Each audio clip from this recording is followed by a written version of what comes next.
everyone. So, in the last class, we have studied about,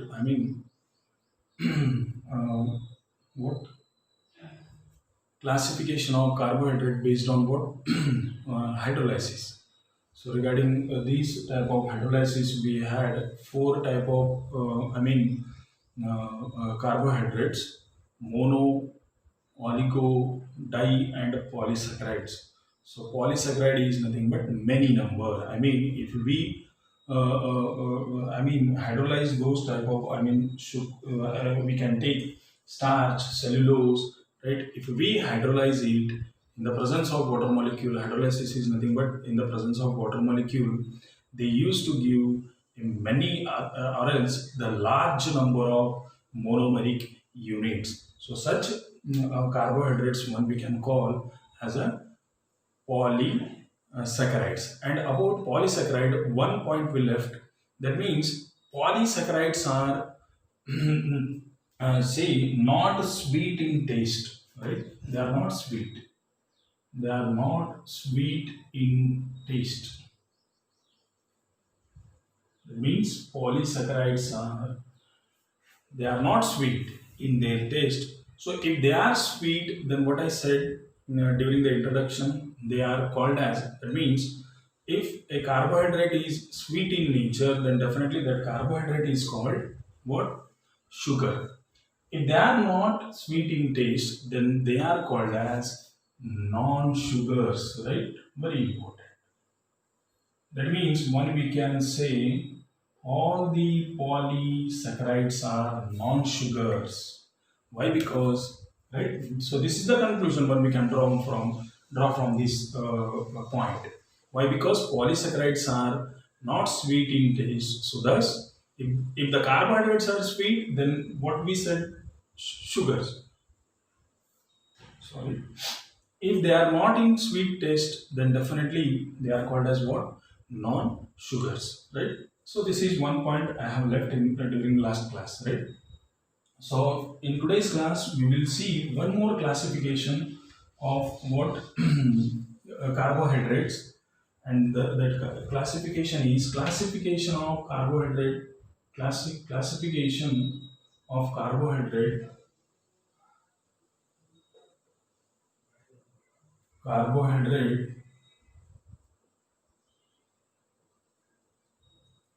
based on what? Based on reducing and non-reducing, reducing and non-reducing, reducing and non-reducing sugars. See, so this part is very important now. What are reducing and non-reducing sugars? So there are two solutions comes over here. So about those two solutions we will learn in P block element. You don't worry about that. That means what is the composition and all. So there are two solutions. What are those? Is nothing but Tollens reagent.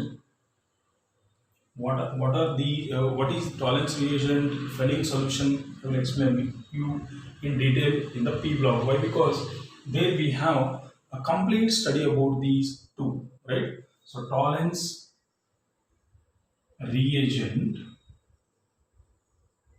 and Fehling solution. So these are the two main part one we can say. So Tollens reagent, what is Tollens reagent and all, I will discuss it in the later. Why? Because directly we have gone to the last chapter of our syllabus. 13 or 14 chapter of our syllabus. So that's why some of the points are left over in some chapters. So that's why in P block element we will study about these in detail. You don't worry about that. But for now extent, you just remember this classification is based on what? Reducing or non-reducing property. So, to which carbohydrates we should say are reducing, and to what type of carbohydrate we should say they are non-reducing, right? So, simply But based on this type of classification, one we can classify these carbohydrates into two type, reducing and non-reducing, right? So very simple, right? Try to make a notes, right? So first we will see about the reducing sugar. If all those carbohydrates which reduces Felling solution and Tollens reagent, those are called as reducing sugars. That means, see here, those carbohydrates which reduce. Reduce means what? That means simply you understand the single point over here that reducing is nothing but if the carbohydrate is able to react with these two type of reagent or solution, then those are called as if it able to react. You remember this much only. If those carbohydrates which are able to react with these two solution and reagent, then definitely those type of carbohydrates one we can call them as a reducing sugars, right? The saccharides or carbohydrates which reacts or which reduces the Tollens reagent as well as Felling solution, then those carbohydrates one we can call a reducing sugars, right? And examples are one we can say all monosaccharides, right? For reducing sugars, examples are, right? I will write in C. In this type of classification, the first classification will be reducing sugars or reducing sugars. So what I said, those carbohydrate which reduces Fellings as well as what Tollens reagent, then those are called as what? Reducing sugars. And the examples are, right? Examples are all monosaccharides. All monosaccharides. That means you can take glucose, fructose, right? Galactose. There are many number of examples are there. Ribose, and then disaccharides like, and again the example disaccharides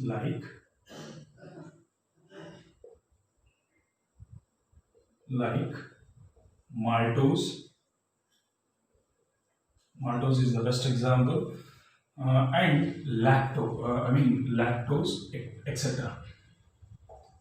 Maltose and lactose, etc. So all the monosaccharides are the reducing sugars. That means they react with what? Felling solution as well as the Tollens reagent. And among disaccharides, maltose one we can take as a good example as well as the lactose, etc. That means many number of examples are there, right? So this is about the first classification. Coming to the second one, number 2, non-reducing. Just add non-reducing sugars. So non-reducing sugars are nothing but when we can easily you can give a definition now. Those carbohydrates which will not react with or reduce those carbohydrates which do not reduce a Tollens reagent as well as Felling solution, then those are called as what? Non-reducing sugars, right?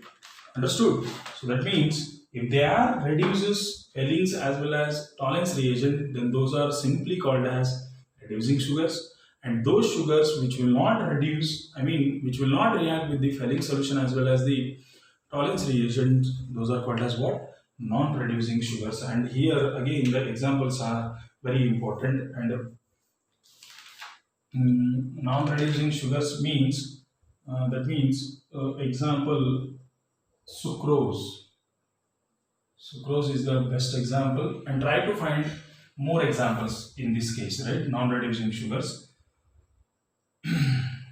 That means, see here, non-reducing character will come. Why? Because see here, what the word I am using is they are not reacting with Fellings as well as the Tollens reagents. So they are, why they are not reacting means in these type of carbohydrates, aldehyde and ketone group is not free to react, right? So they are not free. But in monosaccharide as well as some of the disaccharides, in monosaccharide as well as some of the disaccharides, they have their aldehyde and ketone group free like this, right? See like this. I will write the during the glucose structure. We will come to know how aldehyde groups are free and why they are reacting. Why some groups are not reacting like this. You can write, right? That means aldehyde and ketonic group, if they are free to react with any other reagents, then they are called as reducing sugars, right? In detail, I'm saying now. If the aldehydic or ketonic group is not, is not free, ketone one we can say. If it is not free with to react with other groups, then those are called as what? Non-reducing sugars. So why they are not reacting means in this type of sucrose and all, we have a very compact structure of aldehyde and ketone. Here aldehyde and ketone are not free, so that's why they are not reacting with what? Fehling solution as well as the tolerance reagent. You go through the book again, you will get the more idea, right? So I am just giving a hint, right? I am not going that much in detail, right? So now one more classification based on functional group. Classification on functional group. So if aldehydic functional group is present, then those are called as aldoses. If ketonic functional group present in any carbohydrate, then those are called as based on functional group. Third classification based on functional group. This is also very simple type of classification. If a carbohydrate is having, here also we can classify based on this, again two type. That means number one, aldoses or aldose, one we can say, aldose and ketose. If a carbohydrate, very simple, if a carbohydrate is having aldehyde as a functional group, right? Aldehyde as a functional group, aldehyde as a functional group, then those are called as, then these type of carbohydrates are called as what? Aldoses or aldose, right? Because of presence of aldehyde, what we are saying is aldoses. And the examples are, best example is glucose. Again you find out some more example, glucose. So the best example one we can remember is glucose. So in glucose, I will write a short structure right here. So one you can come to know. So C6H12O6 is nothing but what? Glucose. CHO, C345 6, CH2OH, HOH, HOH,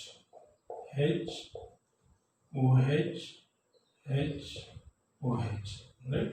So this is the structure of glucose, C6H12O6, right? If you count the number of carbon, hydrogen and oxygen, the number will be C6H12O6. That means here for aldoses, glucose is the best example. Why? Because in glucose what we have? Aldehyde group. So that's why for glucose one we can call aldose, right? Glucose is the comes under the category called aldose. So this is just idea, right? And then later number two, ketose. So number two is ketose in this. So ketose means, see the name itself indicates, if the ketone group is present as a functional group, right? The ketone group is present as a functional group. If you remember this, then it will be very easy. If the compound is, carbohydrate is consist of a ketone as a functional group in it, then those type of carbohydrates one we can call them as a ketoses or ketose. And the best example for ketose is fructose or fructose, right? So you try to find out some more problems, examples, and read the book. Because I am going not in detail, just I am giving a hint and idea about these things. So please try. Why I am giving a hint means, you try to read book, so therefore you will be able to what learn more things in book, right? So this is all about this class. In the tomorrow's class we will discuss about the later part of, I mean, coming part of this chapter. Thank you.